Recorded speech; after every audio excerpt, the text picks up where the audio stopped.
Good morning, sir. Good morning, Darusha. How are you keeping? I'm good. How are you, sir? Yes, I'm good. You're going to work in the evening, afternoon. Yeah, 1:30. Right. Okay. So what I did was I sent you the answers for the questions what I done with you. So you can Okay, sir. go to that one and see whether you can get those answers. If not, let me know where you are having difficulties now. Okay. So today we want to move into a couple of new areas. It's all about the target costing, value analysis, value chain, life cycle costing, and functional analysis. As the time permits, we will look at.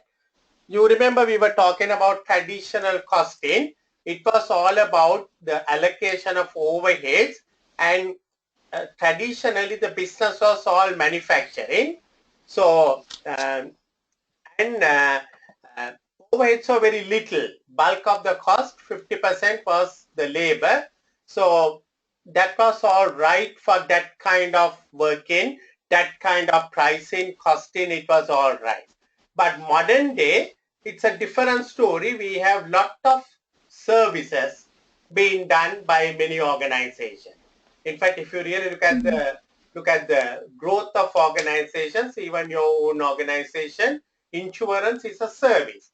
Very little manufacturing companies or few manufacturing companies, but lot of service oriented organizations are there. So there, our traditional costing systems sometimes are not workable. So that is one thing. And the overheads, as I said, the overheads are increasing continuously. Today it's other way about. 50% of your expenditures are overheads, 10% may be labor. Long time back, 10% overhead, 50% labor.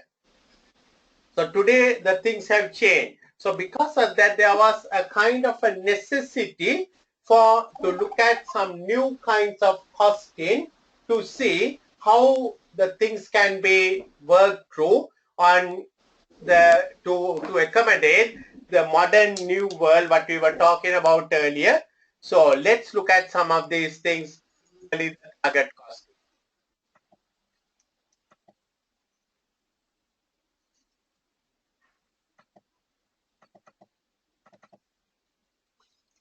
So target costing, normally what we have seen in the costing is always a reactive costing. After the cost is worked out, we put up a markup and then we set the price. But in target costing, it's a proactive cost control system. Before the cost, we want to target a particular cost because our selling price is somewhat dictated by the market. And today, most of the product, that's the story. We can't sell according to the way we want it. There's so much of competition. So therefore, we need to sell it at the market price. But when we sell it at the market price, we need to make a profit. So to make a profit, we need to have that margin deducted from the selling price and then see whether we can work at that cost. So that's why it is called a proactive cost control system. Before the cost is decided, we want to see whether we can work out at the agreed cost or at a predetermined cost which we want to work into. So basically what we do is we look at the sales price and we look at the target profit, deduct from the sales price the target profit, and then look at the cost. So always the selling price, you have to remember it is based on customers' waves, customers' expectations. Selling price and quality are two things which the customer has control nowadays compared to the earlier days. Customer, if I overcharge you, you can go to another tutor. When you want to buy a dress, you go to a market. If the dress is so expensive in a particular shop, you can go to another shop. So like that, the customer has the choice today, determining the price much more than the service provider or the manufacturer. So basically we use three tools: functional analysis, value engineering, to get that right target cost, so that we will first work it out and see is it there. If not, we will use one of these tools, functional analysis, value analysis, or value engineering, to change the production method or to change the way that we produce the product itself so that the target is met. So that's what we basically do. So target costing approach, it's a life cycle costing approach. Now, can you remember from your P1 the life cycle of a product, Danusha? It goes through four the stages. introduction. Yes. Introduction, growth, maturity, and decline. Right. Now, if you really take the cost of a product, what do you think in introductory stage, whether the cost of the product is high or low? Where it'll be high. High. Yes. Why? Because there is so much of advertising need to be done, isn't it? So much of research and development, so much of introduction, so much of mistakes at the beginning. So the cost will be high. What happens during the growth stage?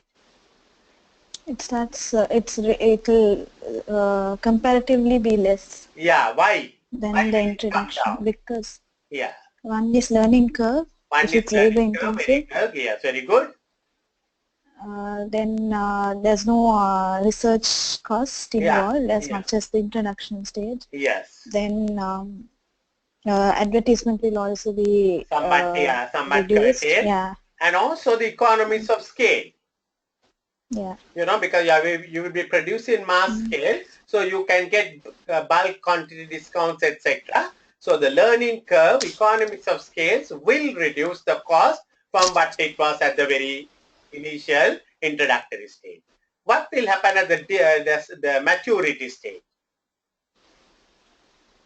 Maturity stage, it'll reduce even further. Yeah. A maturity rate, it may not even reduce, it may stay somewhat stable. Maturity means you have reached the maturity. So it will remain somewhat stable because no more learning curve, no more economics of scale. It will remain at a particular, remember in the learning curve questions you would have done earlier, when it reaches a particular level, after that there is no learning curve, right? Yeah. So it will remain. So starts with a high cost, comes down, then it will remain stable. What happens during the decline stage? Decline stage, again cost will remain the same. Yeah, cost will remain the same, or cost may even go up, for two reasons. Your machines are very old now, and therefore there will be a lot of breakdowns, and the product itself is very outdated. So to push it, you may have to incur more expenses. And also, the people who were working very energetically on the product is no longer interested in the product. Their efficiency levels will drop down because they are thinking of a new product now. The old product is too boring for them and they don't want to do beyond that part. So because of that, at the decline stage, the cost will go up. So if you really look at, starts going up, then it comes down, it becomes stable, then it becomes again up. So there are four stages in the product. So if you look at a particular product, maybe at the introductory stage it is 12, at the growth stage it may come down to 11, and then it will remain at 11 during the stable, and then again it may go up to 13 during the decline. So whenever we are working on target costing, we don't look at the introductory stage cost, we don't look at the growth stage cost, we don't look at the stability level cost, we don't look at the decline, we look at the average cost of the entire life cycle. Because if we take the growth stage cost of 12 and try to work it out, we may not do any product at all. We have to remember, at 12 at introductory stage, we have to remember it will come down and it will remain stable. So because of that, we must take the entire life cycle cost. So this is one of the famous examiner's questions that we have been putting on the P2. Whenever we are using target costing, we don't look at the introductory or growth or whatever, we look at the life cycle, the average cost over the life cycle, and always it is driven by external market factors. That means there's competition. The price is driven by the market. Now, if you are producing a monopoly product, then you don't have to worry about target costing. Now, I was working in the water board a long time back. There, we were not worried about the target costing because we had the monopoly of producing water. We can price it at any price. The consumer has absolutely no say. He has to buy the water board water at any price. So because of that, there was no need of target costing there. I remember one time one of the finance ministers asking me, why don't we introduce target costing? So I said, sir, there is no necessity because we don't have a market competition. So target costing need not be introduced where it's a monopoly or a product where you have a kind of a uniqueness on which you can sell it at your own price. For most of the product today, the target costing will apply. So you have to estimate the performance of the product and the market price and then see what is the price that you are going to fix to get the desired market share. Now you might come with a product to the market where you want to get a 20% market share of the product, right? Or you might come to the market with the desire to get a 60% market share of the product. Now, for example, you might think at 20% market share, okay, I will sell it at 12. But if you want to get a 60% market share, what do you think your price should be? Should it be 12 or less than 12 or more than 12? Less than 12. Less than 12, isn't it? Because if you want to get a bigger share of the market, then you have to pull down your price. Right? So when you are deciding on target factor, one factor that you have to decide is your market share, desired market share. Higher the market share you are desiring, the price will have to, selling price will have to come down further. So then we have to have a standard profit margin.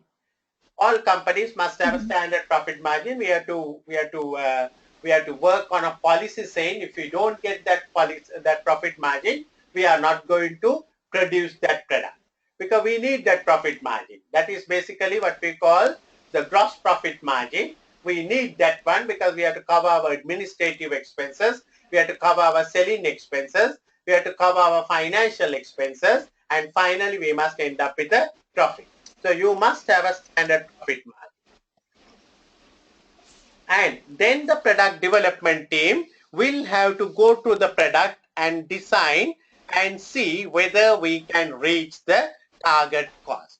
If that is happening, then all right, we can start producing the product. That is why we call it a proactive costing.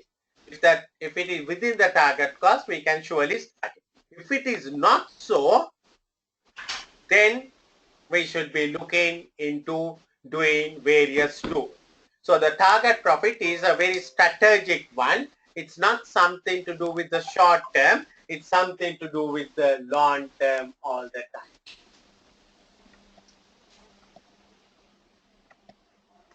So target cost should be applied mostly at the product design stage because generally it is believed 90% of your cost is incurred at the product design stage. Now, if you are producing a motor vehicle, it is at the product design stage your big costs are incurred.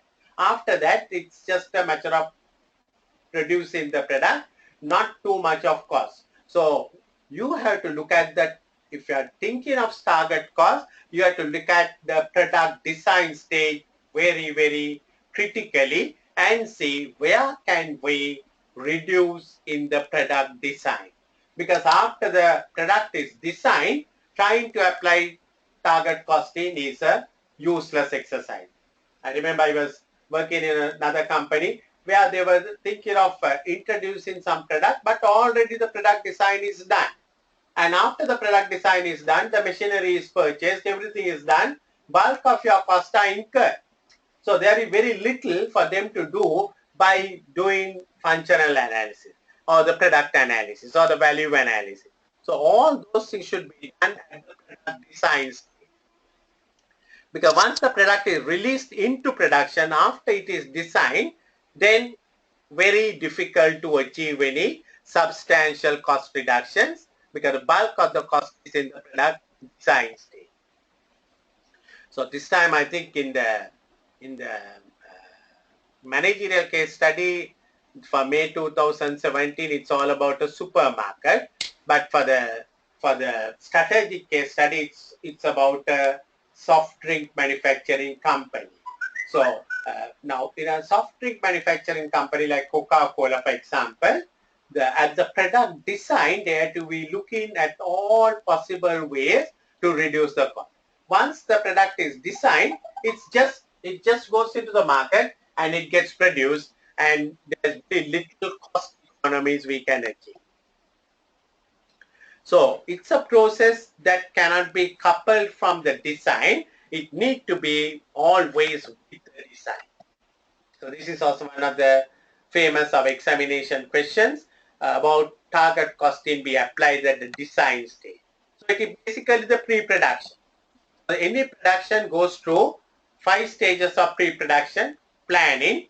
So this is the time that we decide to put up a product. We have to do the planning part of it, whether the product is designed for a particular market, up market, mass market, or whatever the market.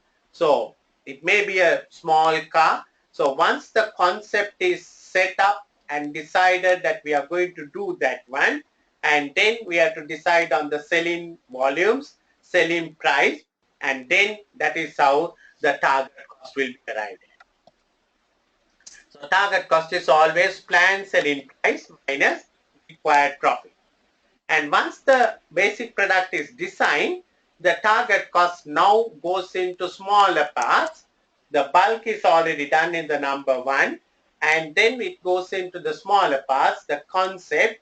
From the total cost, you have to keep an allowance for development cost and manufacturing equipment cost.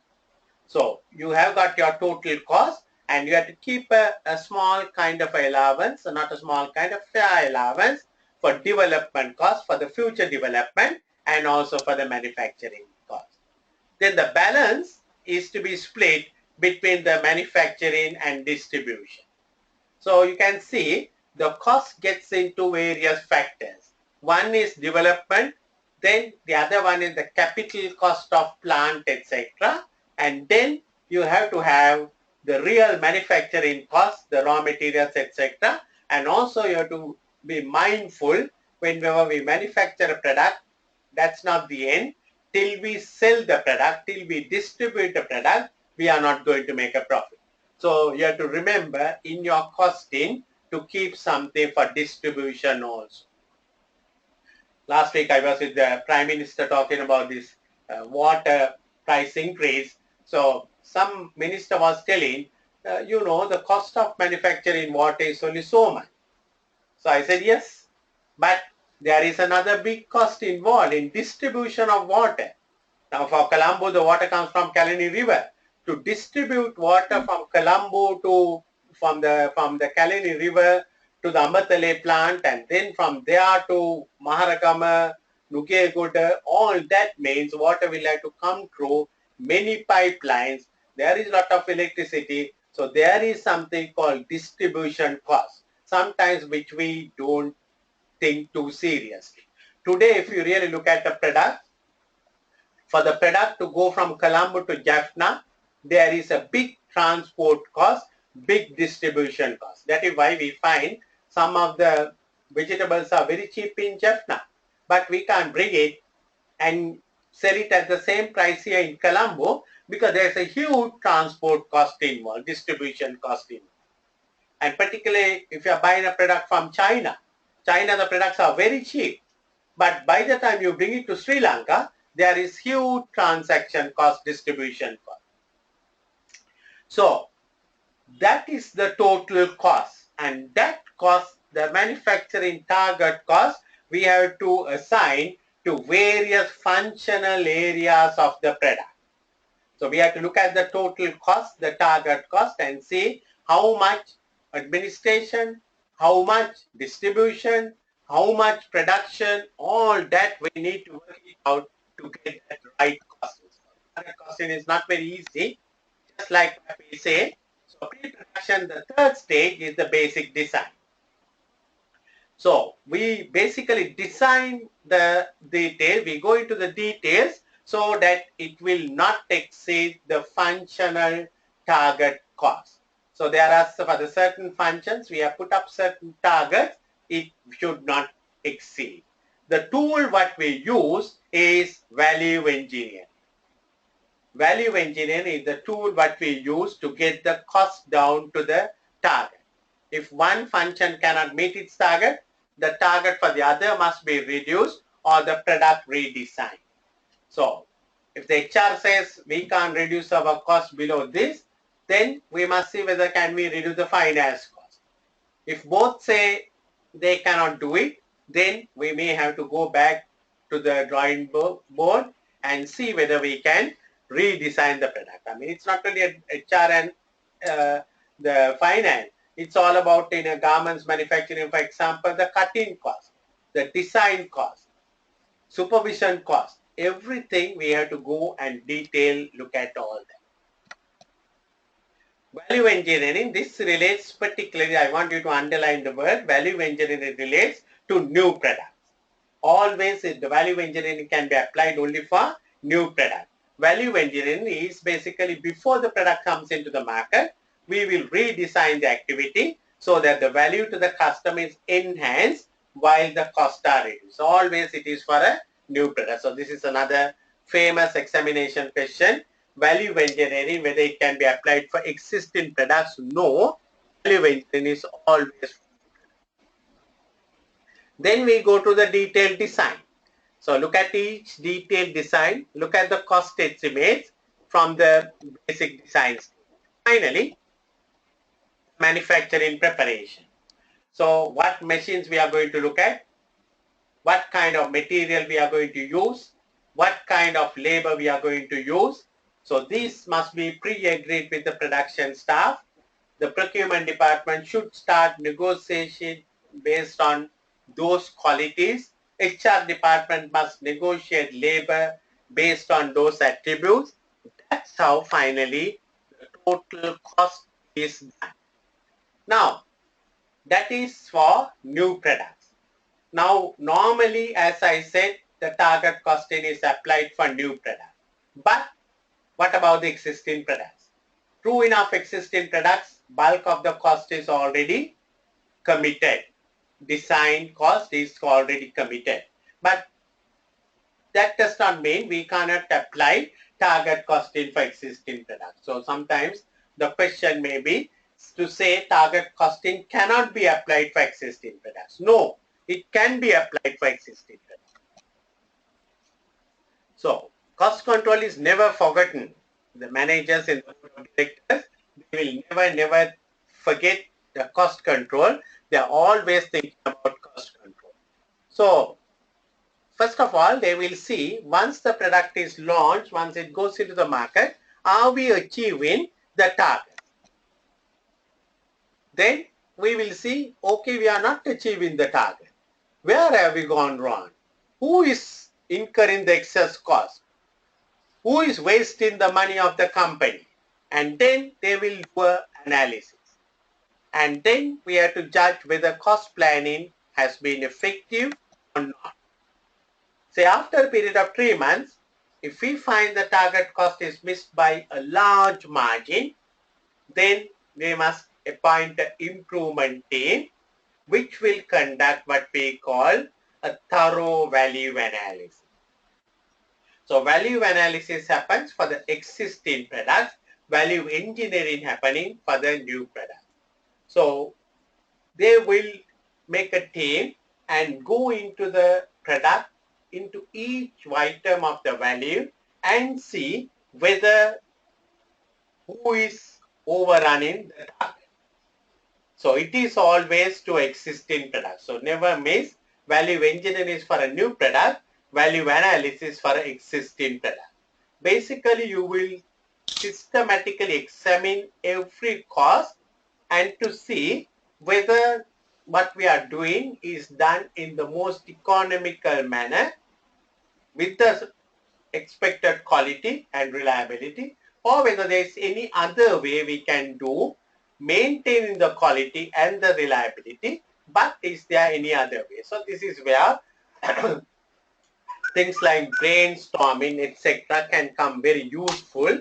People can be put into this kind of a thing and look at this kind of a thing all the time, right?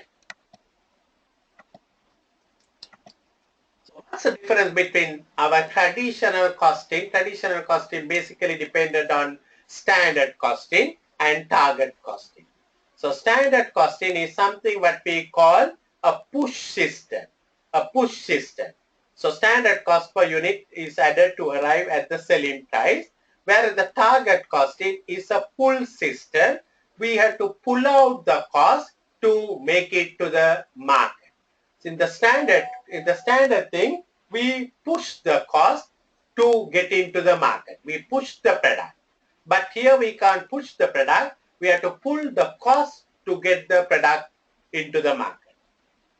Standard costing is basically an internal tool.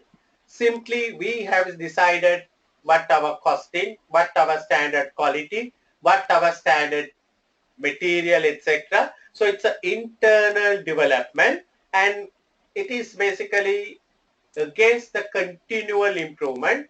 We want to just maintain the standard, that's all.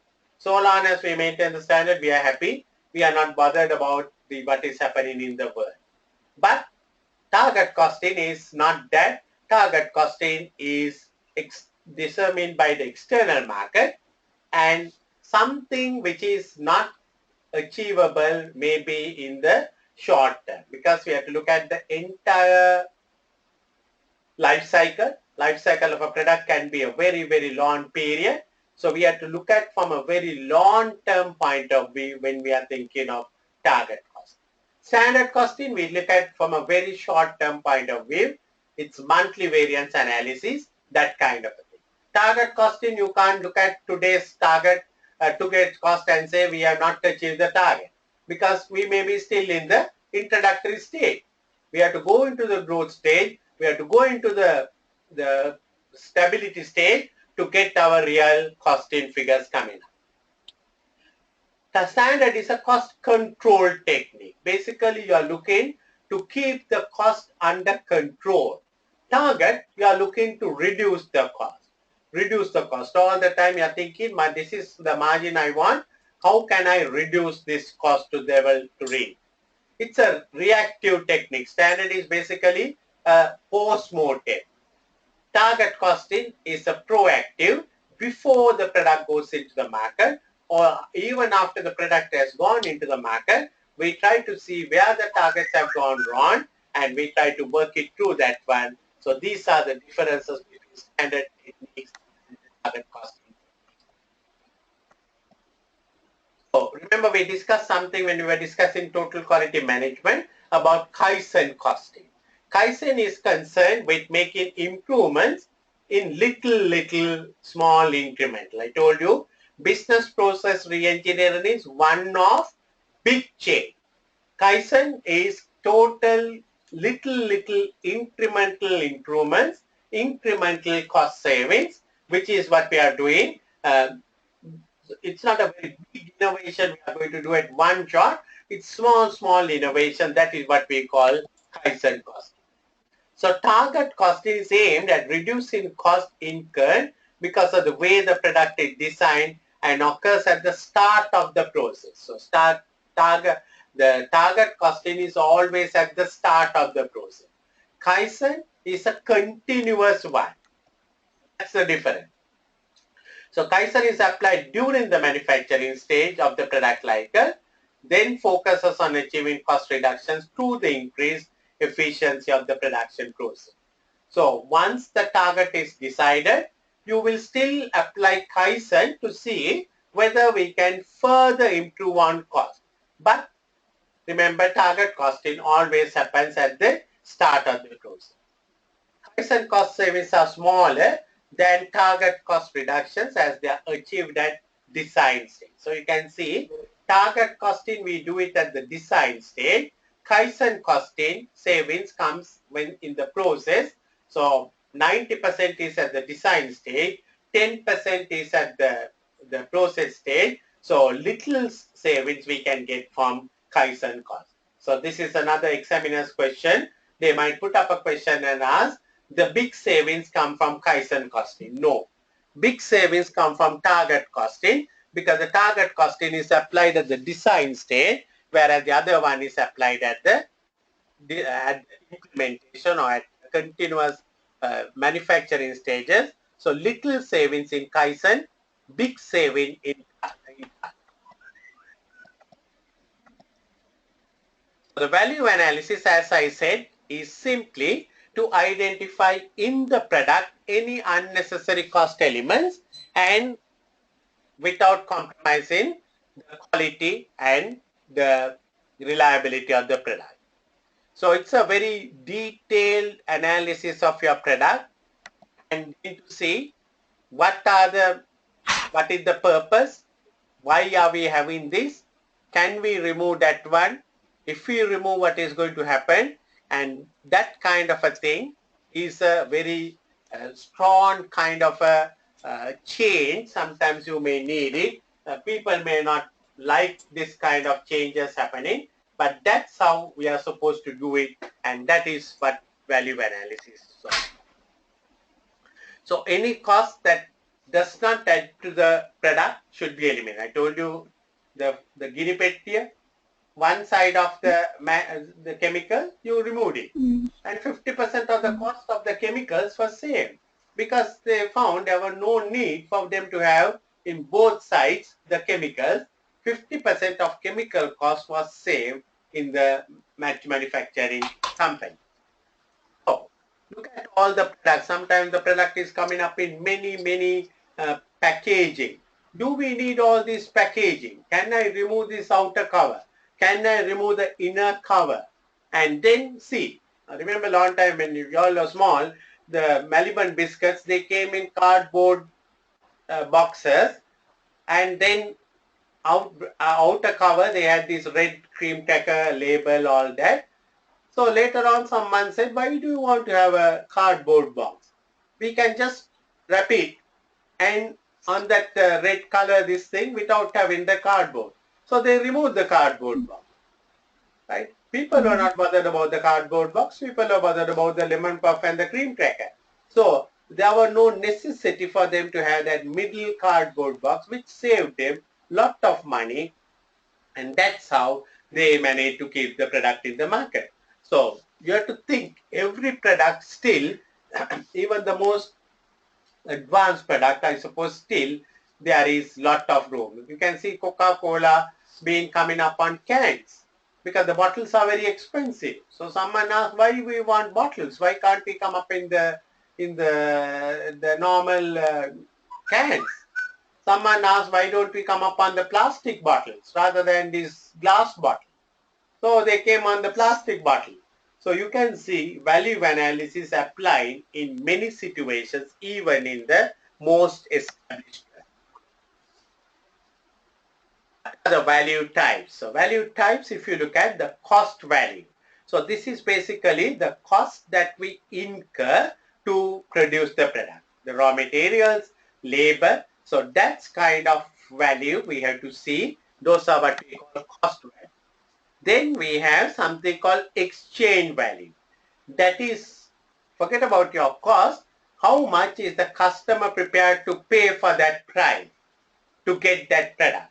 So that's what we call exchange value, right? Now if you look at some of these big motor vehicles like Mercedes-Benz, you know, to produce a vehicle, it's not going to spend it's not going to cost them 40 million, 50 million, 80 million, 90 million.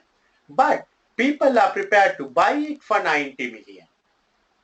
Right? Famous our Sri Lanka politicians, they want the biggest car and buy it at the highest price. Right? They come for the election saying they want to go in the smaller cars, but the moment they come, they want to buy the most expensive one. To manufacture that car, it's not going to cost that Mercedes-Benz company so much of money. But that is what the customer is prepared to pay. Good example is in our Colombo restaurants. We can eat this idiappa, appa in a normal place at very low cost.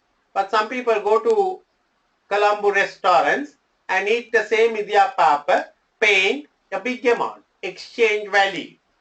Right? So that is the amount that particular consumer, we go to a deal and buy. We can go to another place and buy the same product, maybe at a cheaper price. So that's what we call the exchange value. Use value.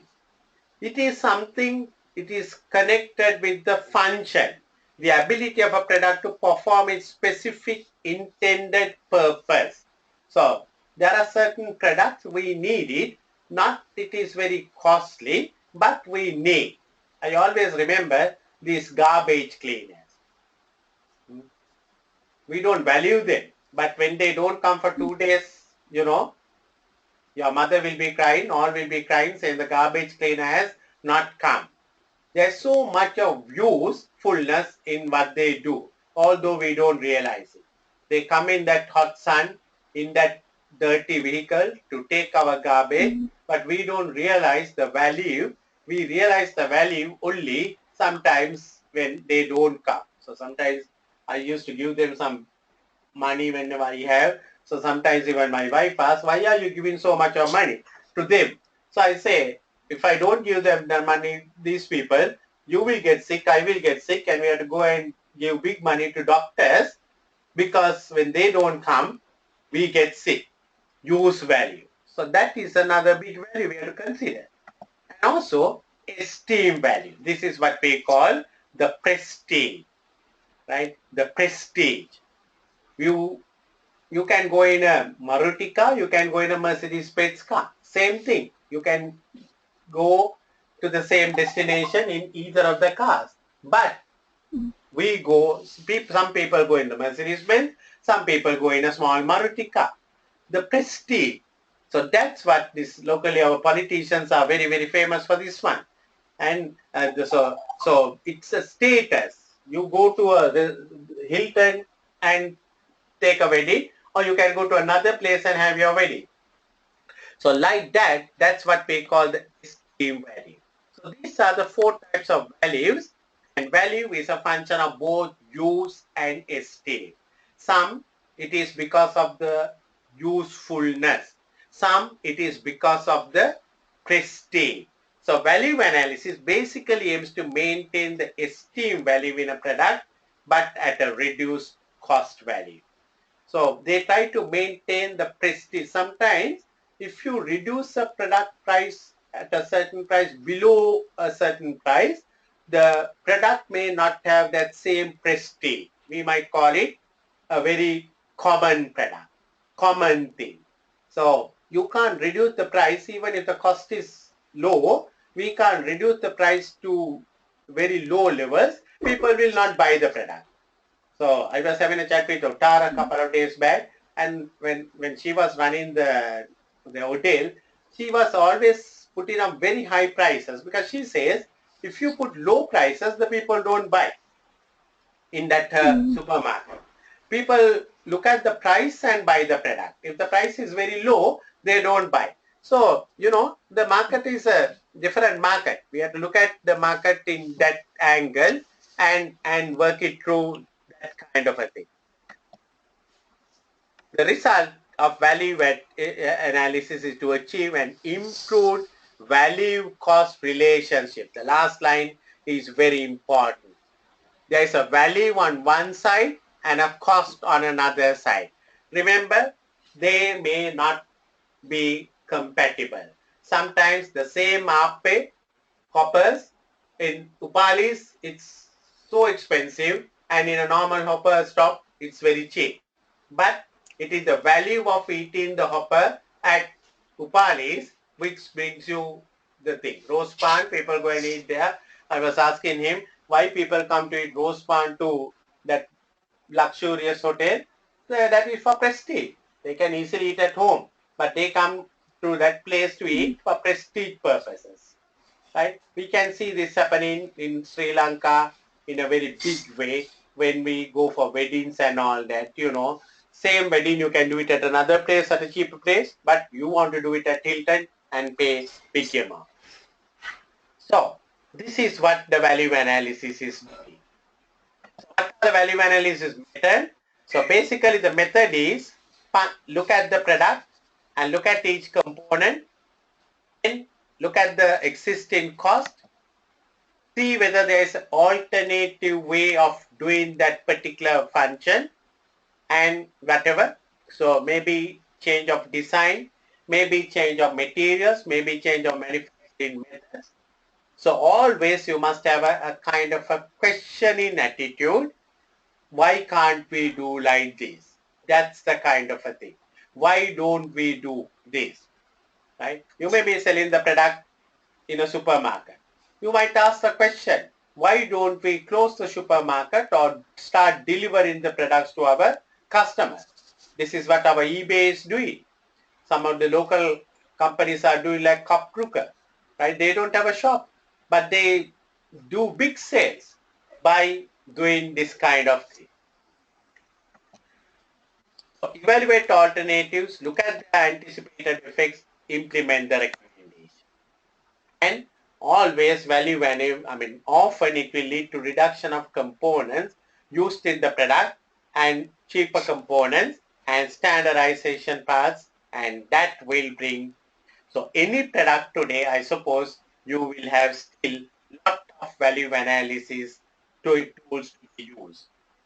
What is functional analysis? Functional analysis is simply the relationship between the product functions.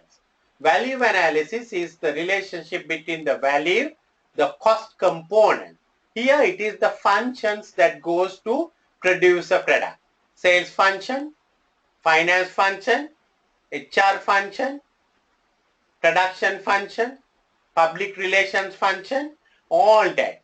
And we have to find out again, do the customer want all these things? What is customer's perception? And what is the cost of providing a big customer relationship?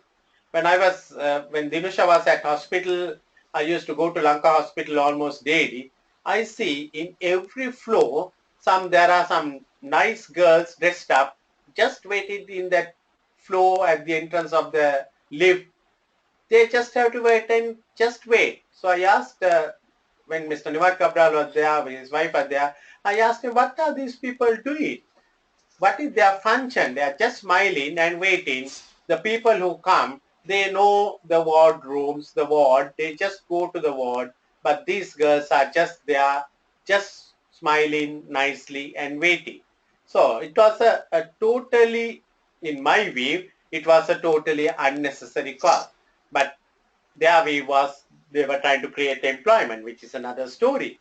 But you can see sometimes those functions are totally not worthwhile, because to care for the patient, there was no need to have a nice girl smiling at the entrance of the lift. So look at functions of your organization. Now in your own organization, you may find, once you really look with a very magnified glass, there are certain functions which is useless, which is not bringing any product usefulness. I remember I was working in a company long time back. There was a big department called inward mail department, outward mail department. 25 years back, that was all right, because lot of letters came and they had to bring the letters, deliver it, all that kind of thing. But nowadays, you don't have so many letters. All the letters are emails. So you don't need a big inward mail department and outward mail department in that company. It was a useless function they were carrying out, but which was very costly. So basically, again, it's customer focus. I think I would have read this sentence 100 times or more than 100 times to you on the last 4 to 5 hours. Almost everything today in the business is customer focus, right? It's all to do with what customer wants and not what we want. So the important aspect is to identify the functions that the customer wants and see whether it can be done in an alternative way. This is what the banks have decided to, rather than having too many people in the bank tellers, they have introduced the ATM machines, they have introduced those check deposit boxes, and they have introduced telephone automated call-in service. By that, they have reduced the staff of the staff levels to a great extent. In almost all the private banks, they have done it. But still we see some other public sector banks, for political reasons, they have many people working. That is because they want to create employment. But surely from the customer's point of view, they are, half of them are useless. It can be done at initial design stage or in the review of the existing product. So functional analysis can be done at initial stage, or it can be done whenever you are reviewing a product. You can say, why do we have all these functions? Cannot we get away from these functions? Can we outsource some of these functions? So the outsourcing came to functional analysis. They realized that you don't need to have. That's how these companies like event management have come up. Rather than you trying to organize everything, give it to event management company and they will do the whole thing for you. You have to just pay them. It's cheaper rather than you trying to do everything by yourself. Now we come to a very important thing, value chain. What is a value chain? Basically, whenever we want to produce a product and sell, it starts from the initial stage of procurement of raw materials, and that's how the start will come, and then the end will, the chain will be, you will take the raw material, use the labor, do all whatever you have to do, produce the product. The end will come when you sell the product to the ultimate customer and you make your profit through that process. So your value chain is you take the raw material, add value through labor, add value through your machinery, add value through your distribution, etc., etc. Finally, the product is with so many values added. The raw material which cost you 50 cents is now a product worth $10. And you go to the market and sell it for $12, and ultimately the $2 profit you made it because of the values that got added from the raw materials right to the end of the distribution. So the value chain is the values are created in the link from the raw material and then ultimate end user of the product or service delivered to the customer. This is how any product will go to. So it is very important that we coordinate every individual part of the value chain, and in every individual part there is cost efficiency, quality and delivery, right? So if you think of the high up end American market dresses, it is going most of the time, all those high up end value, the products of the American market is going from Sri Lanka material, but it is produced in Bangladesh in one of these Mars or Brandix or whatever the companies, and then it is shipped from Bangladesh to America, and in America the rich Americans use those things. Starting point is Sri Lanka, the raw material, or maybe Chinese raw material, or maybe Indian raw material. But value gets added up at various links. Finally, it's a very high exclusive item and it goes. I remember a long time back when I was working in a particular company, I went to UK and bought a shirt from Marks and Spencer, and finally when I bought it and opened it to see, it is a shirt that is manufactured in Sri Lanka. Right? But we buy it, paid a big price there saying it's Marks and Spencer. So the value gets added, and at every point we have to be looking cost efficiency, quality and delivery. Any product need to be cost efficient, of quality and delivery. So a firm which manages the value chain very efficiently will be producing products at a very lower cost and will get that what we call competitive advantage. So the value chain was introduced by a man called Michael Porter. Michael Porter is the person who said to get a competitive advantage there are two ways. One is by low cost strategy, cost advantage. Other one is by product differentiation. So these are the two ways to get the competitive advantage. Produce the product at a cheaper price, so you can sell it at a cheaper price in the market, or produce a product that is something totally differentiated that no other party will produce, and therefore the product will be of some of people will like to buy it. So it's the prestige, sometimes the brand, that kind of a thing, we go and buy it for that purpose. So always a company that is going to manage the value chain activity should be doing better than the other.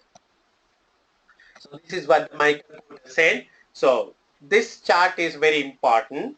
You need to memorize a little bit of this chart because there are 5 primary activities and there are 4 support activities which ultimately will bring any product into the market.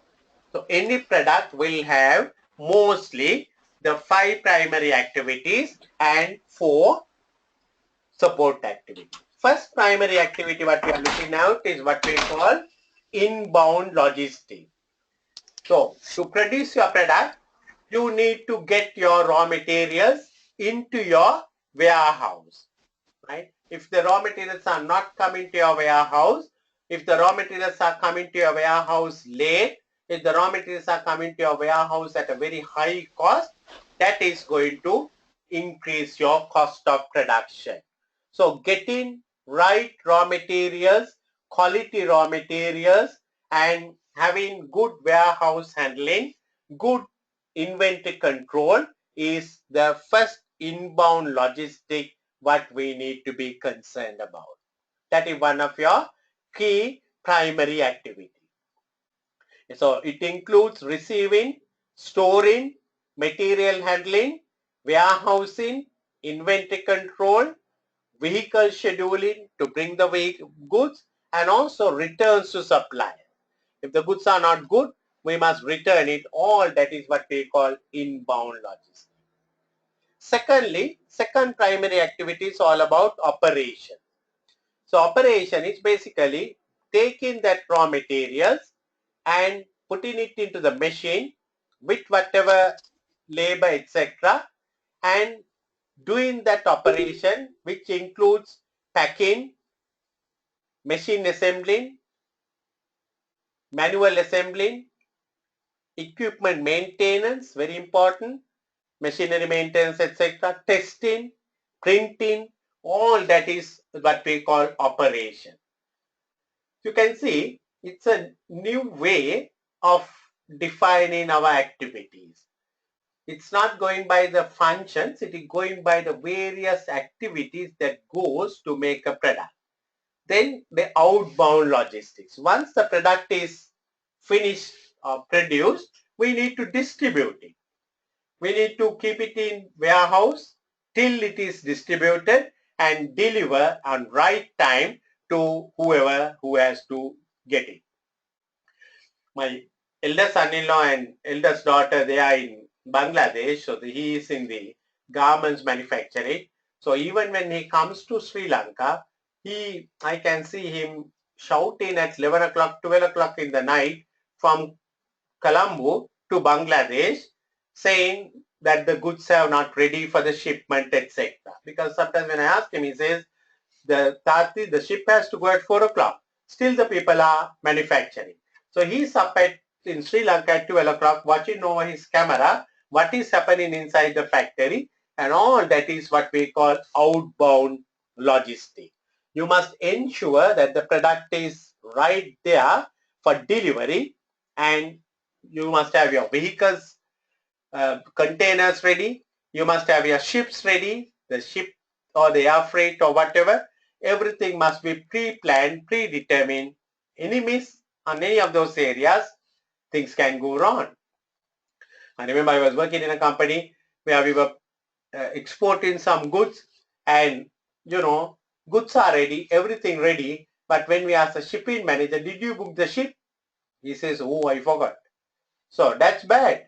Value chain is not working. The value chain to work, every component must work, outbound logistics. And that's not enough. We have to market and sell the product. So we have to advertise, we have to have right sales people, we have to prepare quotations. Now in your insurance business, right, it's a matter of producing quotations all the time. Give them the quotations at right time. If you delay, some other competitor will give the quotation and your business may go out. So you have right people, right advertising, all that should happen. And the channels of selling, today there are many channels of selling like online, website, that kind of thing, delivery, collection, pickup, all sorts of things are happening. So we need to have that kind of a thing. And also pricing. Pricing is also one of the primary activities. And finally, once the product is sold, the next part is all about servicing. Now, when we go and buy a vehicle, we ask them what is the warranty they give. 2 years, 3 years. When you buy a television, we ask what's the warranty they give. So after sales service, installation.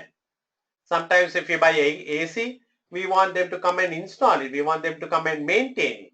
So all that, so those are the 5 primary activities. These 5 primary activities of the value chain need to get supported by 4 support activities. The first support activity is the procurement. It is, sometimes we think it's a main function. No, it's not a main function, but it is a supporting activity, purchasing raw material. So we must have right procurement managers buying the raw materials, not only the raw materials, the consumable items like tools and other things. Not only that, even the capital items like property, plant, equipment. All that is we need to produce the product. So procurement of raw materials, procurement of machinery, procurement of consumable items, all that is support activity. Today, we live in a world where we have technology, the know-how, the procedures. We need to get continuously updated with new technology and new development. Finally, not the final, one before the final, human resource management. Very important, we have right people. So right people means right selection, right recruitment, right training. You get the wrong people in your organization, match over. Everything has gone wrong. Last week I was having a chat with our Prime Minister. He was asking me what's wrong with our country. I said, basically what's wrong with our country is we have got the wrong people in wrong places. That's the problem that we have. Country is not doing very well. We have got wrong people who are corrupted, and that kind of a thing is not going to help country or a business for us to develop. Then finally, we have what we call the firm infrastructure. Every organization needs a good finance division, good administration setup, good accounting, reporting setup, good quality management, good planning activities. So can you see these 9 activities only will produce a product. The 5 primary activities and the 4 support activities will produce a product, and your profit margin will come by managing those 9 items very economically, efficiently, and effectively. Miss in one of these areas, you will have a poor value chain, expensive value chain, and finally your margin will get thin. Because at the end of the day, you can sell this product only at a particular price, and if that price is, shall we say, 100, you can get only 100. So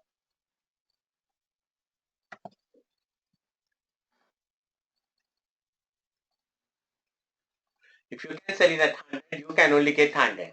If you manage all these things 80, you will have the margin 20. But if you manage all these things at 105,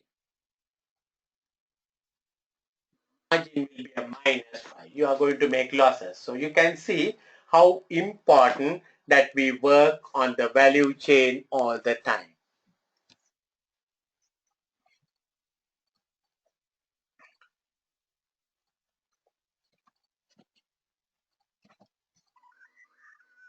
It is necessary for us to understand how the value chain activities are performed. That's how we can work through that. So as discussed all these primary activities, inbound logistics, operations, outbound logistics, marketing and sales and services. So I want you to go through this slide very carefully, note down because most of your questions will be on this area. So these are the activities which involve the physical movement of raw material, finished product, production, marketing, etc. The support activities, procurement, technology, HR management, firm infrastructure. So these 9 activities, sometimes I've seen some questions coming up, they put some blank boxes where you are asked to mark the blank one. So the concept is basically the value chain provides inputs which is going to add to the output. Customer will receive this product with those value chain inputs, and each of these 5 primary and the 4 support will have the potential to make it or break it, I would say. If you do it well, you will have the competitive advantage. If you do badly, you will lose all your competitive advantage. And focusing on 9 activities is the secret of success for any business. So as I said, the porter said there are 2 competitive advantages. One is a low cost strategy, produce a product at a lower cost than the others. The other one is what we call a differentiation strategy, produce a product that is something unique. It's more than the product, it may be your reputation, it may be your brand. Now when you say Odell, the people go and buy the product, paying double the price. I know one of my friends is manufacturing certain item, one of the ladies' items, and she supplies to the Odell. And Odell sells it 3 times the price over normally what she sells to any one of us. So you can see, but the people goes to Odell and buy that same product. It is manufactured in Moratuwa, but buy the product from Odell because it has the Odell label. But I know that it is entirely manufactured in Moratuwa. It's only the label that they put it in Moratuwa, put in Odell. But people go and buy because it is Odell, they pay 3 times. Sometimes when my friend wants to sell it to one of the local shops, they won't buy it even for 1/3 of the price because it's not, brand is not known. So that kind of a situation is in this world. So value chain, each company should evaluate value chain, look at the competitor's value chain if possible, and then evaluate it. So basically, identify the industry value chain, diagnose the cost drivers which drives the value of each activity, develop some cost advantage alternative ways, and work through that one. So we have now finished that area also. I think we have one more lesson in our first 6 hours, if I remember. It's all about the learning curve, which we can do. How is your program, Dhanusha, this week or next week?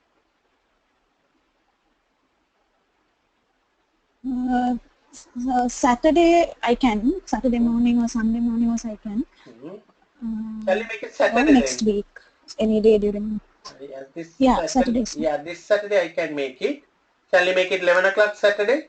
Okay. Yeah. Yeah, okay. So we will make it Saturday 11 o'clock this week. Okay, sir. Sir, can you send me your account details? Yeah, to- I will mail it to you. the- Yeah, sure, I'll mail it to you today. Right. So we'll make it on Thank you, Saturday, sir. Narisha, 25th at 11 o'clock. Okay. Okay. Okay. Right. Thank you. Okay. Thank you. Have a great day. You too, sir. Thank Bye. you. Bye.